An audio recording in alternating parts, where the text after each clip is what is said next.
What's going on, everybody, and welcome back to Comic Breakdown. If you guys are new to the channel, do me a favor and hit that sub button, hit that notification bell, make sure you're not missing any of the awesome content that we have coming out. Now with this video, we are jumping back into our Indie Comics weekend with some Area 51, The Helix Project, issue number 3. Now, if you haven't been keeping up with this line, go ahead, check out the links in my description as well as the top of this video. It will get you completely caught up on everything that is going on with this line. Now, this comes from Pocket Watch Press. And if you guys haven't been keeping up with the line, be sure that you guys go ahead and check out their links. Go ahead and buy the comic because these are one of those deep comics. The kind of deep comics that get their funding by Kickstarters. So every time that you buy one of their comics, it definitely has a huge impact. It definitely helps them in great ways. Now, this is written by Trevor Fernandes Lenkiewicz. He is also the creator of this comic and has been spearheading the last 3 issues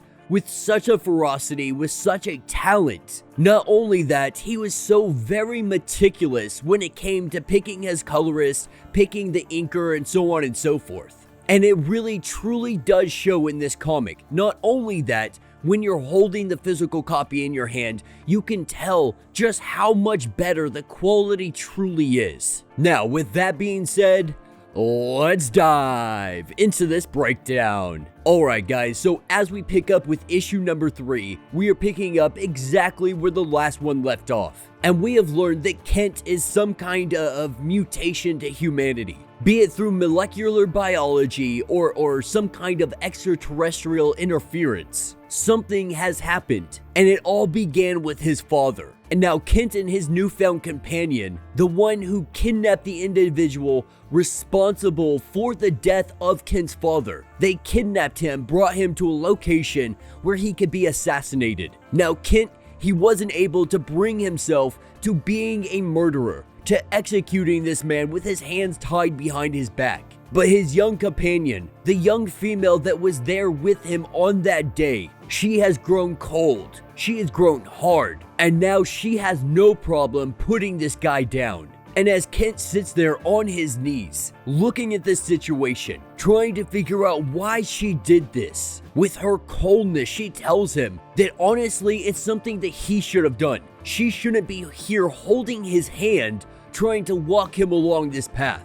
It was his job to do this. It was his responsibility to kill the man that killed his father. And now it makes her question, is Kent capable of handling what comes next? Is he going to be able to have the guts, the know-how, to be able to do what needs to be done? Now, as the shock really starts to wear off, he has to ask the question, what happened to us being honest, with us being straightforward and telling the truth? Because as it stands, you didn't tell me anything about killing a man, about murdering the man that murdered my father. This was never part of the discussion. And he realizes that this was never truly about him. This was always about her wanting to get her vengeance, trying to track down the individuals responsible for whatever is going on here. But she tells him at the end of the day, you can't sit here and pretend that this was never a possibility. While you may have sat there and denied anything of this, denied that this could be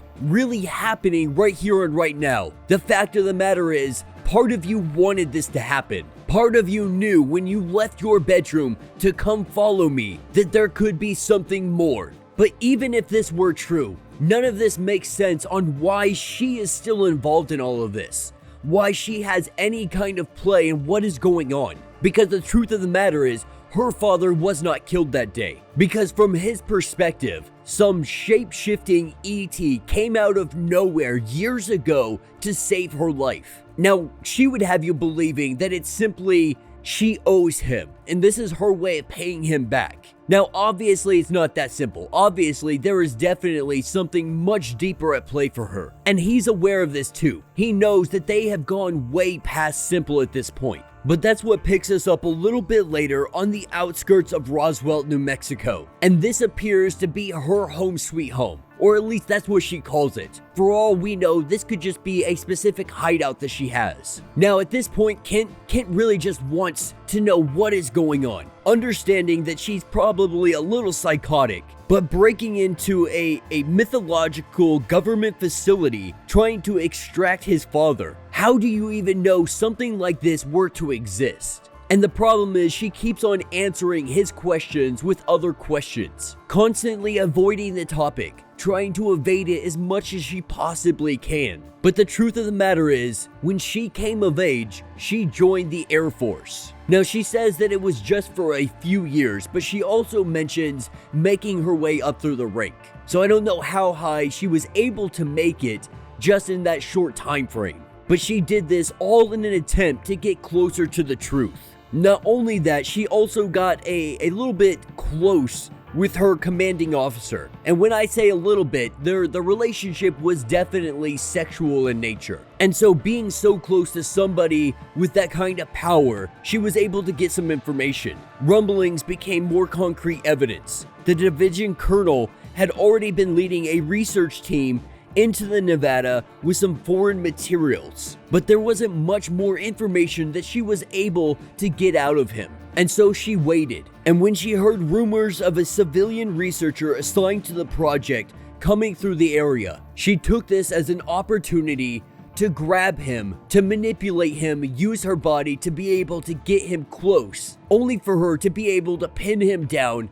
And this is where the interrogation begins, bleeding him for every single bit of information that he may have. And when he divulged all of this information to her, she ended his life. And she informs him that there is no way that we can get your father back without your assistance. Now at this point, Kent has realized that this really has nothing to do with him. This is all about her agenda, what she is trying to accomplish. He is simply a tool, an asset, to help her accomplish that goal. But at the end of the day, he is not going to stop helping her, because no matter what happens, this is his father being poked and prodded, being used as some kind of guinea pig somewhere. And so no matter how much he fights this, no matter how much he is opposed to the idea of murdering people and doing all the craziness that she is up to, his father is on the other end of all of this. And that question of what if, is my father still alive? Is he being experimented on?